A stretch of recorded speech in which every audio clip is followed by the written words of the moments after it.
Hello there, kink leaders. We are back again today with the next installment of the program called Getting Started as an Educator.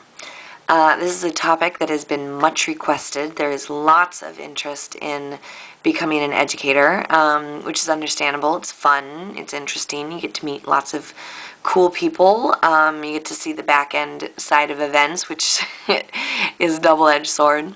So I'm going to talk a little bit about the answer to the question I get most frequently, which is, how do I get started as a sex educator?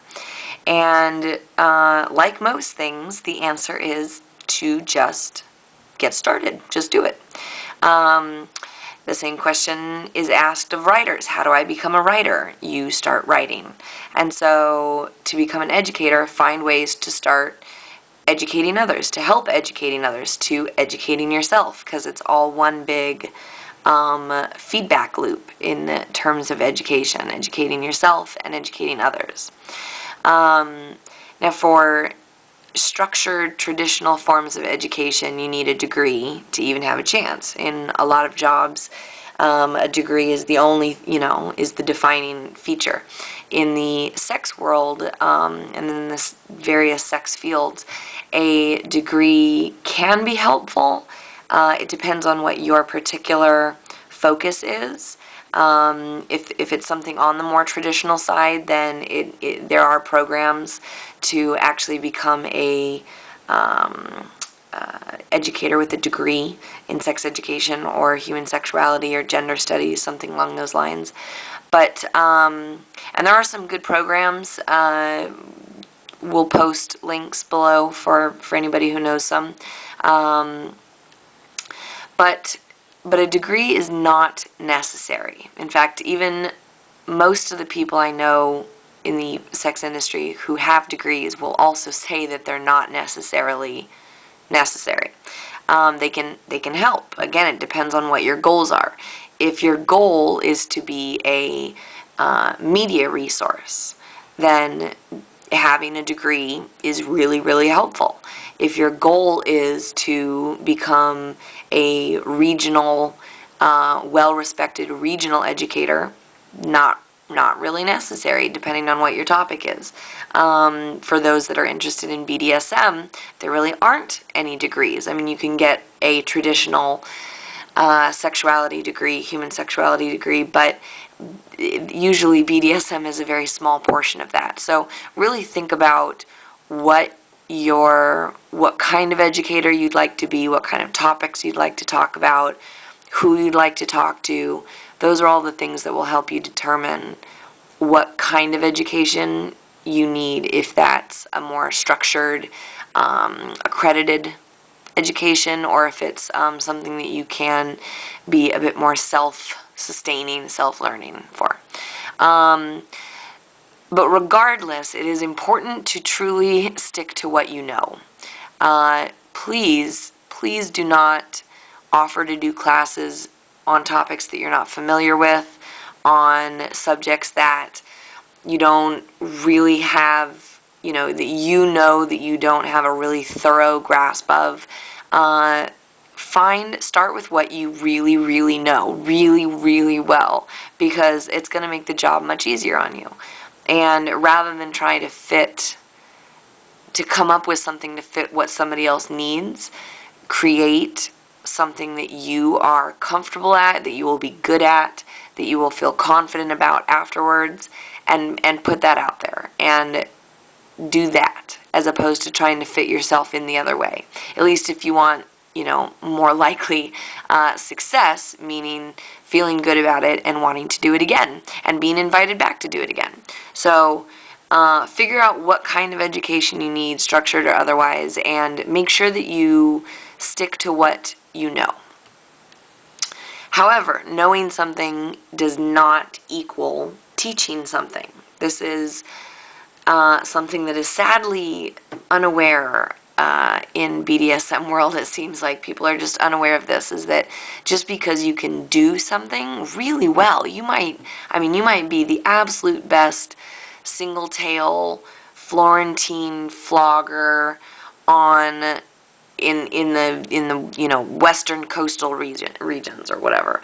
But if you don't know how to explain why what you do is so good, then you're going to have a very hard time being a teacher.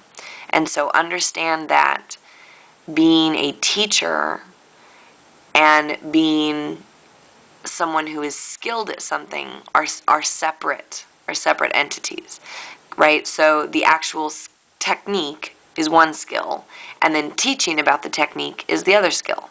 And so there are two sides of the study there if you want to be an educator. Not only do you need to get good at and get a thorough understanding of what you're teaching about, but you also need to learn teaching techniques. And so we'll talk more about that, and of course the resources section will have some goodies for you. But learning how to teach is just as important as knowing what you're talking about.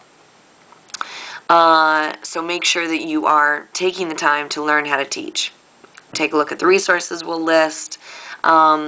Make sure that you are able to break down the process, break down the concept, and verbalize it in a way that people can understand.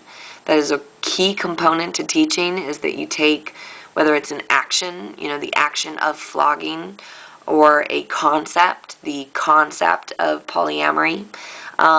You want to figure out what are the little modules that make up that one technique or that one concept. And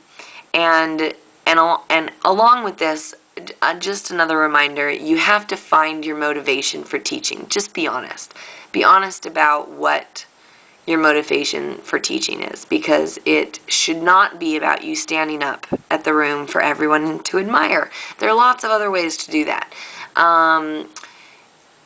Lots of other ways in the sex field to be admired, but being a bad teacher is not going to accomplish that. And so make sure that that your motivations are in the right place and that you are committed. Because again, I will be a broken record with this word through this entire program: commitment. It is the make or break. That's just it. It's the make or break. How committed are you? That's true for our relationships. That's true for our jobs. That's true for our volunteer work. That's true for everything. How committed are you to doing it? And so if you want to be a sex educator, start doing it. Commit to doing it and find ways to educate. Hold little classes. Hold free little skill sharing groups. You can, some people will host small groups at their homes.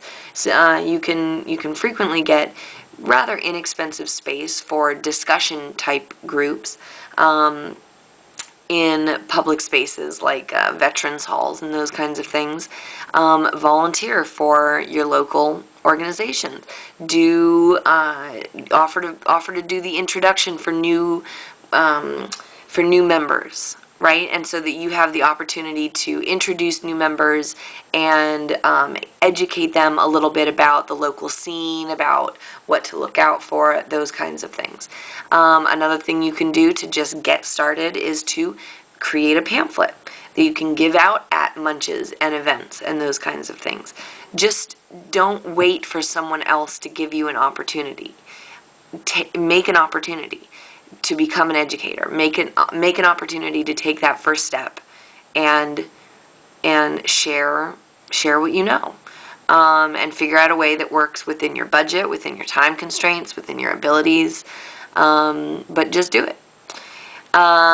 So Captain Obvious says that you want to read books and blogs, not only about whatever it is you are teaching, such as flogging, but also about teaching. So look for our resource links. You also need to learn how to discern quality sources for your own education. Figure out who you're learning from. Now, there will always be multiple, forms of thought, directions of thought on every subject. There is always multiple perspectives. And so figure out which perspectives are the most accurate and the most closely relevant to your perspective also, but factual. Factual is important. Take classes. Same thing where, good writers make sure that they have time to read. Good educators make sure they have time to learn. So take classes from your educators. Shameless plug, Kink Academy and Passionate You are great places to do that. You don't even have to leave your house. Don't be afraid to reach out for advice from other educators. I'm gonna do our next little mini clip about how to do that.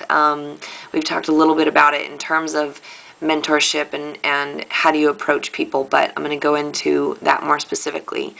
Again, volunteer, find somewhere local, find somewhere online, websites that are looking for help. Beasexeducator.com, an eradication site. I'm always looking for contributors. If you become a regular contributor on beasexeducator.com, where you are finding articles and you're posting articles and you're inviting people into the community, it's very easy to then become a natural community leader simply by volunteering your time and making yourself useful and finding ways to connect information and people. And of course, practice, practice, practice. This really, the whole thing comes down to find opportunities, make them happen, and then make them happen again. Because that's the way that we get good at things.